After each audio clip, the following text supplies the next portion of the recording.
I used to think the worst kind of silence was the one between two people who used to love each other. The kind that fills a room like cold smoke, making every breath feel borrowed. But I was wrong. The worst kind of silence is the one that follows a truth you don't want to face because once you hear it, there's no going back to the life you had before. My name is Daniel Ross. I'm 50, and until 2 months ago I believed I understood my marriage, my work, and the city I've lived in for the last 20 years. I understood the rules. I understood the routines. I understood my wife, Elena. At least I thought I did. The night everything changed didn't look like a night that would break a man. It was a quiet Thursday, the kind of evening where the city feels half asleep, with the streetlights glowing through a thin drizzle. I came home late from the office paperwork, the kind nobody cares about but everyone expects you to handle. Elena wasn't in the living room.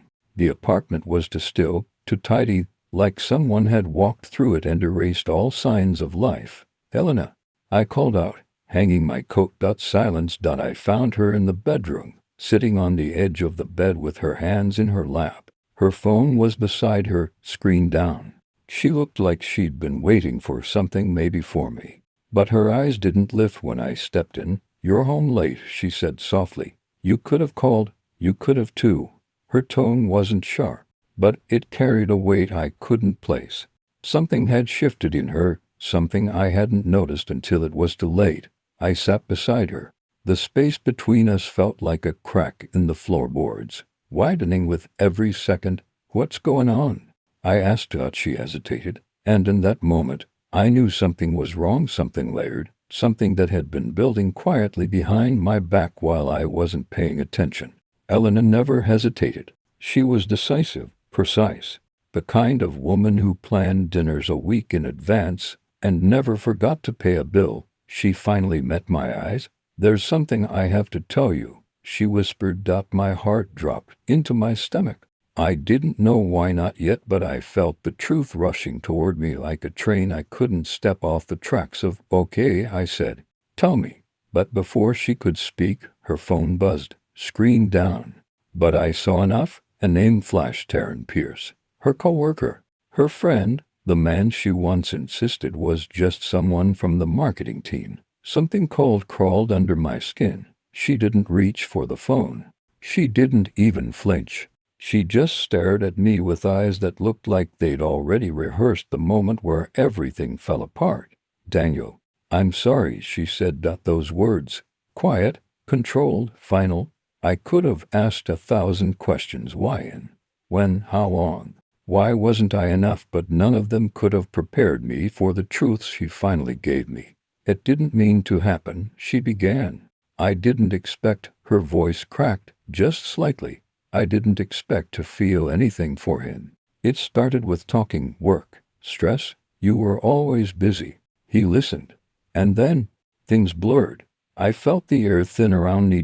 Blurred. A word people use when they don't want to say the real one. I stood up because if I stayed seated, I wasn't sure I'd be able to breathe. I walked toward the window, the one facing the street. People were still walking under umbrellas, cars passing with reflections washing over the pavement. The world outside hadn't changed. Mine had. "Daniel," she whispered behind me. "Say something." I couldn't, not yet. The sound of the rain tapping against the glass felt louder, sharper. I rested my hand on the cold window pane. "How long?" I finally asked. "A couple of months." The words stabbed deeper than I expected. "And is it over?" Silence.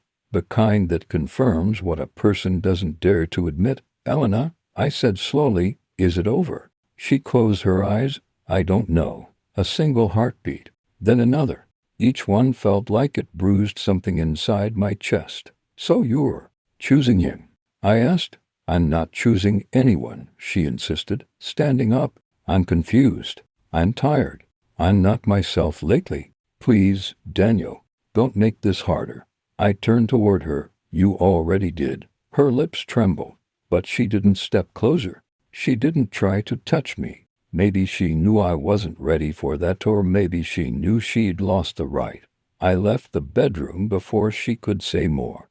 I went to the kitchen, opened a cabinet, then closed it again without taking anything. My hands were shaking, not with anger, not yet, with disbelief, with the kind of pain that comes when the foundation under your feet gives out. An affair, months, a coworker.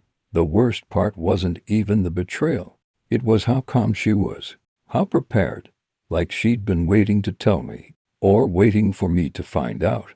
I leaned on the counter, breathing slowly, trying to swallow the bitterness rising in my throat. Then something happened that pulled me out of my thoughts. A sound, a soft, almost imperceptible ding. Her phone again. I turned. She hadn't followed me, but her phone was still on the bed in the other room. I walked back slowly, each step heavy, like my body already knew what my mind refused to face. The phone buzzed once more. Screen up now. A message preview glowing in the dark of the bedroom. Aaron Pierce. Did you tell him? Is he calm or should I come over? My blood ran cold. He wanted to come here, to my home, my bedroom, after sleeping with my wife. And Elena, she didn't rush to hide the phone this time. She just stared at me standing in the doorway, her face pale, her breath unsteady. Daniel, please don't lose control, she whispered. But something inside me already had. I didn't shout. I didn't break anything.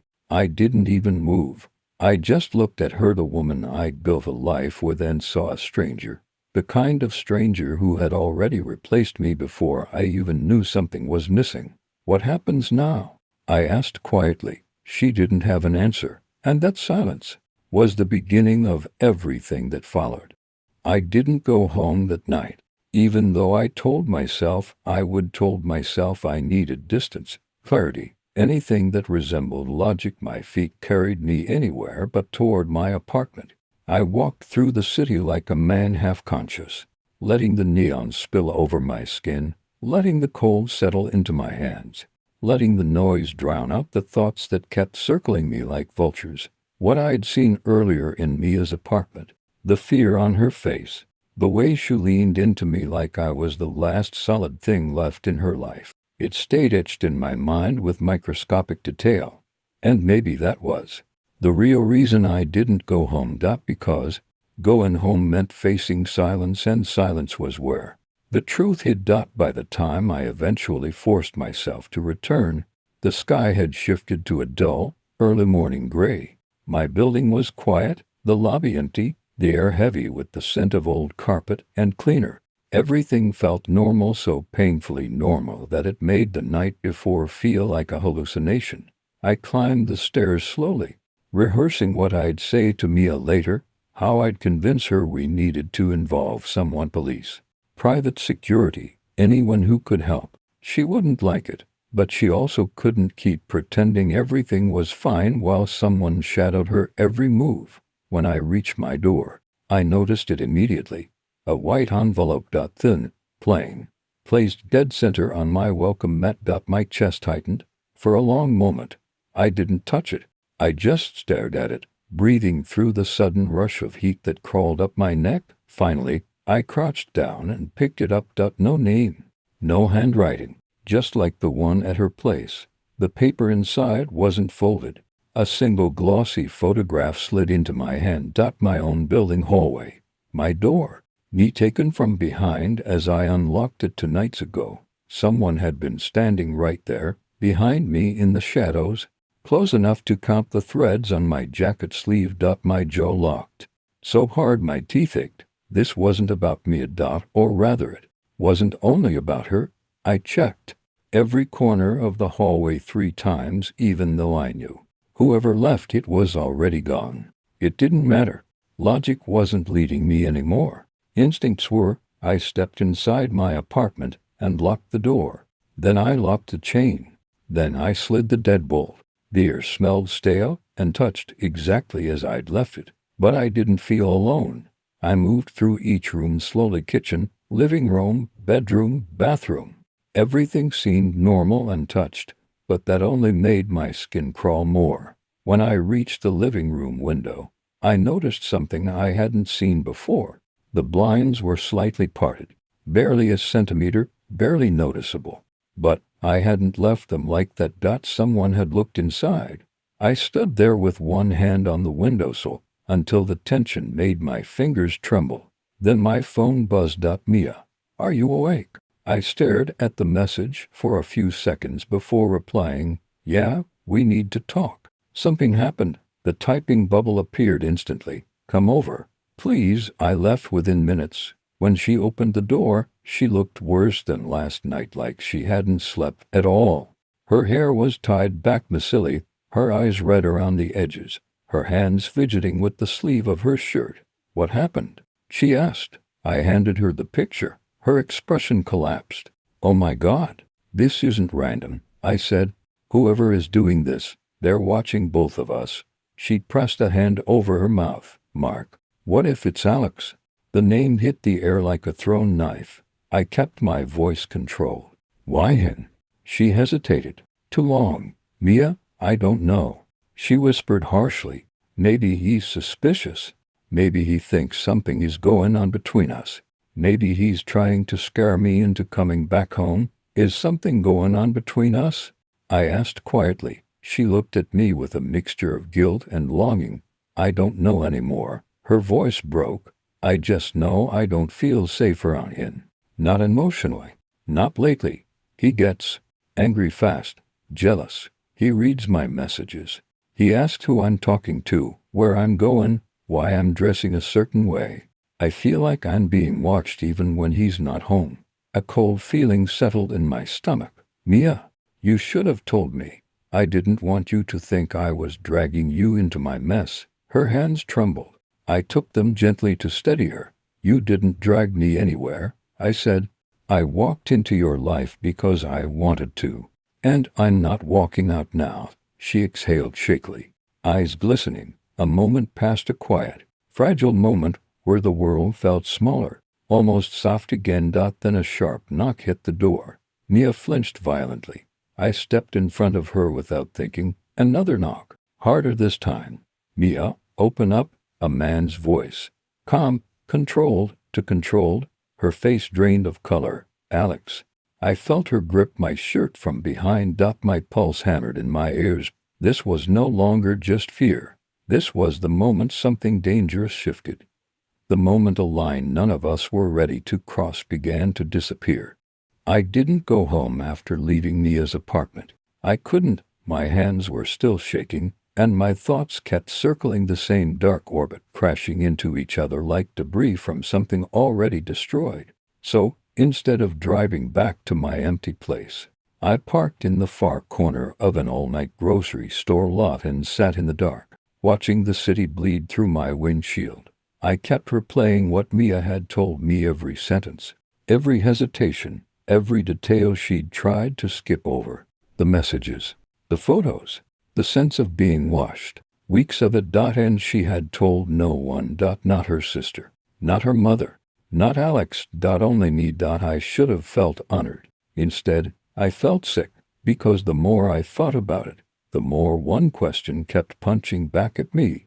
Why now? Why suddenly tell me everything tonight? Why not before? Why wait until she was trembling in her own kitchen, gripping her sleeves like she was afraid her own skin would betray her? The answer came slow and heavy. She didn't trust Alex anymore. Not with this. Maybe not with anything. And the weight of that, of being the only one she could turn to, sat on my chest like wet sand. I rubbed my hands over my face and let out a shaky breath. I couldn't just sit there like a coward. I needed to understand more, even if the truth tore open something I wasn't ready to confront. So I drove back. But I didn't go upstairs. I stayed in the shadows near the building entrance, watching. The hallway lights on the second floor flickered in that way old buildings do, quiet, tired, like they had seen too much of other people's failures. At 2:17 a.m., the door to Mia and Alex's apartment opened. Alex stepped out. He didn't see me. He looked exhausted, but not the normal kind of exhaustion. Not the kind you get from a bad day or a fight. No, his expression was carefully arranged. Every muscle tight, every movement controlled, like a man trying to rehearse a version of himself he wanted the world to see. He checked his phone, hesitated, then walked down the hall, past the mailbox area, straight to the back door, out into the alley. Every instinct in me went sharp. I followed him, quietly keeping distance. My steps matched his pace, my breath slow. The alley stretched out like a narrow vein through the city's night. Empty dumpsters, brick walls, the hum of distant traffic. Alex stopped beside a dumpster and crouched. At first I couldn't see what he was doing. Then he pulled something from behind it, a box, a plain cardboard box taped shut. He placed it on the ground, opened his jacket, took out a key. A key. I stepped closer. My pulse thudded in my ears. He unlocked the box, and inside there were photos, stacks of them, loose, some crumpled, some glossy and new. And even from a distance, I could tell whose face was in them. Mia. Not just regular pictures. Shots through windows, from behind, across the street. One taken through the crack of their bedroom blinds. My stomach twisted. Alex lifted one photo, looked at it for far too long, then shoved it back into the box. His breathing changed, harder, rougher, like he was trying to swallow something violent. Then he closed the lid, locked it, and slid the box behind the dumpster again, in the same shadowed space he'd retrieved it from. I froze. My first thought wasn't logical, it was instinctive. Hot and brutal. I'm going to kill him. The world snapped into a sharp, metallic clarity. My pulse roared in my throat. My body was ready to move, step forward, grab him, slam him against the wall until he choked on every lie he'd told her. But then Alex straightened, wiped his face, and walked back toward the building. Calm, ordinary, like a man returning home after taking up the trash. I stayed in the alley long after he disappeared inside. I stared at the box until my vision blurred. There was only one explanation, one truth, ugly and undeniable. Alex wasn't the victim in Mia's life, and he wasn't the husband she thought he was. He was the watcher. He was the one sending the photos. He was the one making her feel hunted. And he had been doing it long before I ever stepped into their story. When I finally forced myself to move, I walked to the box with numb fingers.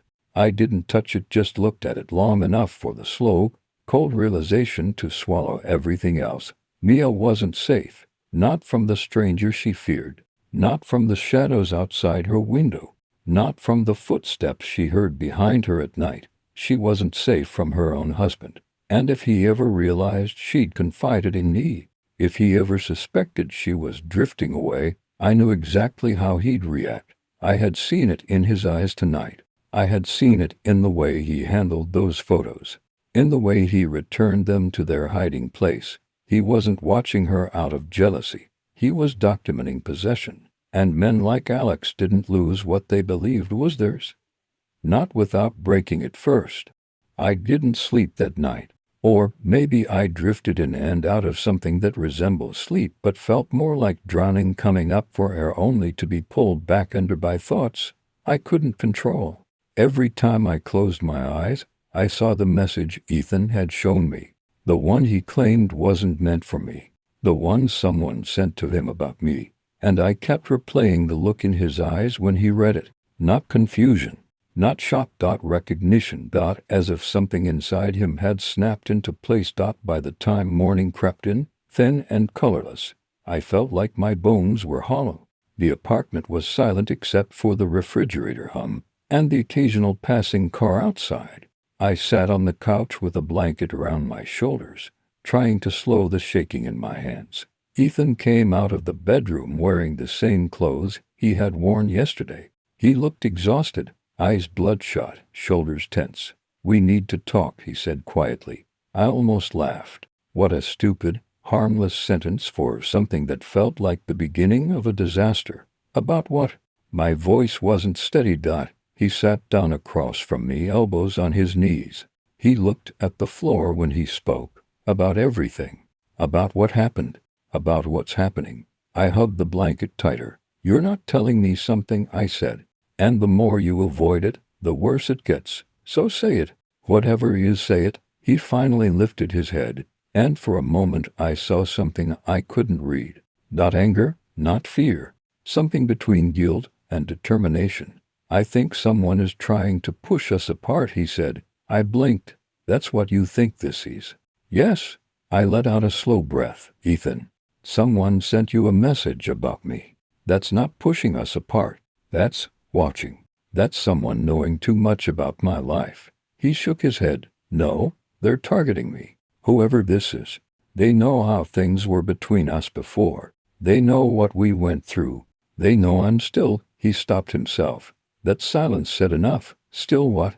I whispered. He looked away. Doesn't matter. Yes, Ethan.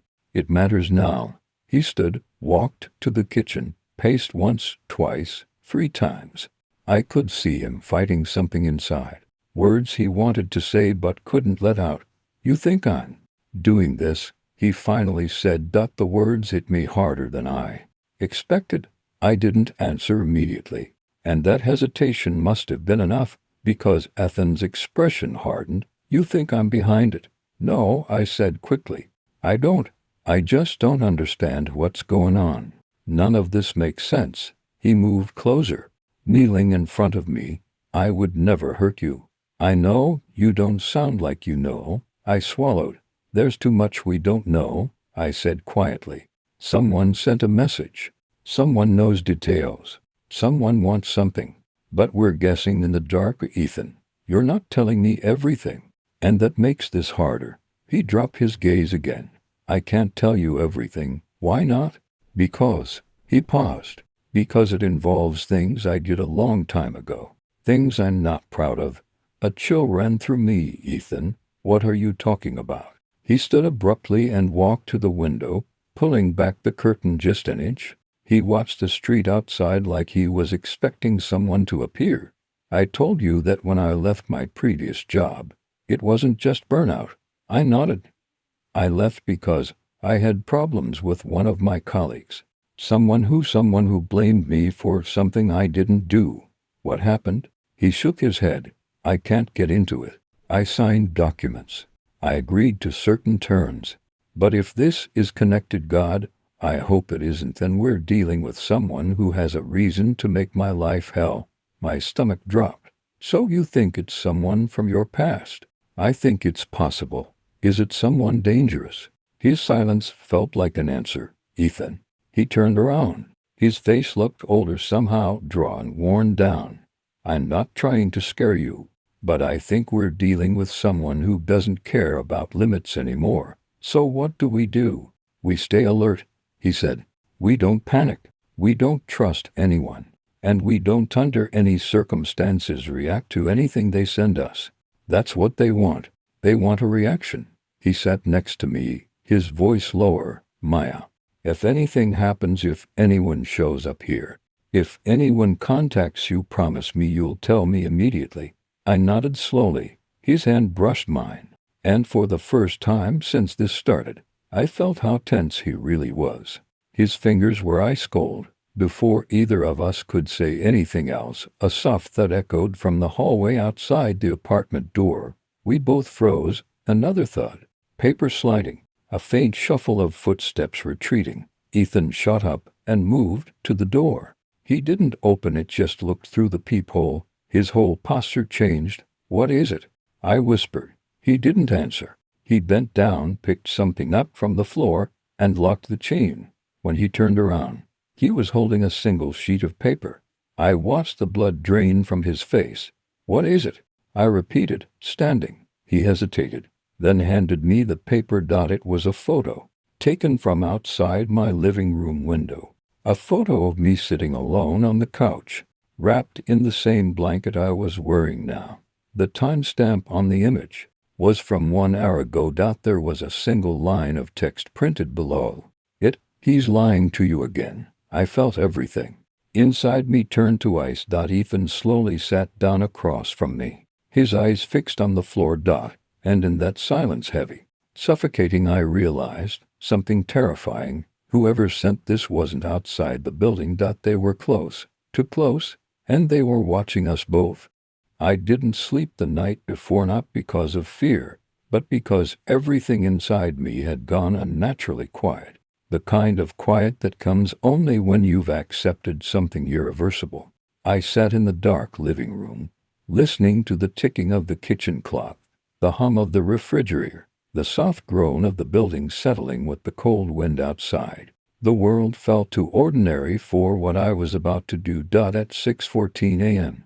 my phone buzzed, a single message from Claire. "We need to talk, please." I stared at the screen for a long time before typing back, "Come alone." I didn't know if she would. I didn't know if she was capable of doing anything alone anymore. Her life had become a web of alliances, manipulations, half-truths, desperate attempts to gain control over a truth that had slipped out of her hands the moment she involved Ethan. But she agreed. At 7:03 a.m. I heard her knock, soft, hesitant, not like her. When I opened the door, she looked smaller than I remembered, eyes hollow from lack of sleep, hair messy, jacket thrown over pajamas, and a faint tremor in her hands. For a moment, I almost felt sorry for her. Almost. "Mark," she whispered, stepping inside, looking around as though expecting someone else to be hiding in the corners. "You weren't answering my calls. I didn't know what you were going to do." "You do now," I said. She swallowed hard. "I didn't mean for any of this to happen." I didn't reply. I didn't move. I just watched her sink into the sofa like a guilty child waiting for punishment. "You released everything, didn't you?" she said. "The messages, the recordings, the financial stuff. Everything." "Yes." "Why?" she asked, voice cracking. "You're not this person. You're not cruel. You're not vindictive." "I wasn't," I said. "But that version of me was built on a lie." "And you killed him first." She burst into tears, loud, ugly, uncontrollable. The kind of crying that used to make me rush to her, hold her, calm her, remind her she wasn't alone. But I didn't move. "Not this time. I loved you," she choked out. "I made mistakes, but I loved you. You can't think all of this was intentional." "You used me," I said. "You used Ethan. You used everyone. And when it caught up to you, you tried to twist everything to make yourself the victim." Her face hardened. Just like that, tears gone, expression sharpening, voice steadier. "You think you know everything," she said. "But you don't. You have no idea the things I protected you from." Protected. That word again. She had used it before whenever she wanted to justify something unbearable. "What did you protect me from?" I asked. She hesitated. It was the first honest hesitation I had seen from her in years. "Ethan wasn't supposed to fall in love with me," she said quietly. "The whole thing wasn't supposed to escalate like it did. He was supposed to keep his distance. But then he started asking questions about you, about us, and I couldn't control it anymore." I felt something cold settle in my stomach. "What did you tell him?" She looked down. "That you were unstable." My jaw tightened. "Unstable." "I needed him to stop digging," she said. "You were working too much, skipping meals, forgetting conversations." It wasn't hard to make it sound believable. I just exaggerated it a little. "For your sake. For ours," I repeated, the words tasting metallic. She nodded desperately. "Mark, you don't understand. He was going to ruin everything. I had to make him trust me more than he trusted himself. And you slept with him to make that happen." She opened her mouth, closed it, then whispered, "Yes." The air went still between us, thick, suffocating. "You didn't protect me," I said. "You used me as a shield." She flinched. "It wasn't like that." "It was exactly like that." Her voice cracked again. "So, what now? You ruin my life and then what? Walk away. Act like you didn't destroy something too." "I destroyed lies," I said. "Not you. That part, you did yourself." She stood, shaky but determined. "You think people will see it that way? You think they'll side with you? You think you're untouchable now?" "No," I said. "But I'm done being silent." Her eyes burned with something new, fear mixed with anger, mixed with a strange kind of sorrow. "You'll regret this," she whispered. "Already did," I said. "Months ago. You just didn't notice." She stormed past me, slamming the door so hard a picture frame fell from the wall. The moment she was gone, I let out a breath I'd been holding for weeks. Maybe months. maybe yours. But an hour later, the consequences arrived, a knock at the door, firm, professional. When I opened it, 2 officers stood there, their expressions neutral, hands resting near their belts. Mark Delaney. Yes. We need you to come with us. For what? Questioning. I didn't resist. I didn't argue. I didn't ask for a lawyer. I just followed them down the hall, down the stairs, into the cold morning air. Claire wasn't outside, but I could feel her fingerprints all over this. The station was quieter than I expected, just the hum of fluorescent lights and the occasional ring of a desk phone. They led me to a small room with a metal table and 2 chairs. I sat. I waited. 10 minutes later, a detective walked in. Middle-aged, calm. Mr. Delaney, he said, sitting across from me. We received a report claiming you physically threatened your wife. She arrived visibly shaken. Said she feared for her safety. A humorless laugh slipped out of me before I could stop it. Of course she did. Is any of it true? He asked. No, I said. But everything else you're about to hear will be, and so I told him. Not everything. I didn't have that kind of time. But enough. Enough to make him see the pattern. Enough to make him hesitate. Enough to plant doubt where Claire once planted certainty. When the questioning ended, he left the room for a long time. When he came back, he said, "You're free to go. For now." I walked out of the station into a gray afternoon, the sky heavy with the promise of rain. Cold wind brushed against my face as I stepped onto the sidewalk, and for the first time in months, I felt something close to relief. Not peace, not closure, but relief. I knew this wasn't over. Claire wouldn't let it be over. People like her didn't lose quietly. But something in me had changed, something vital, something final. I wasn't afraid of her anymore. I wasn't afraid of the truth. And for the first time in a long time, I wasn't afraid of myself.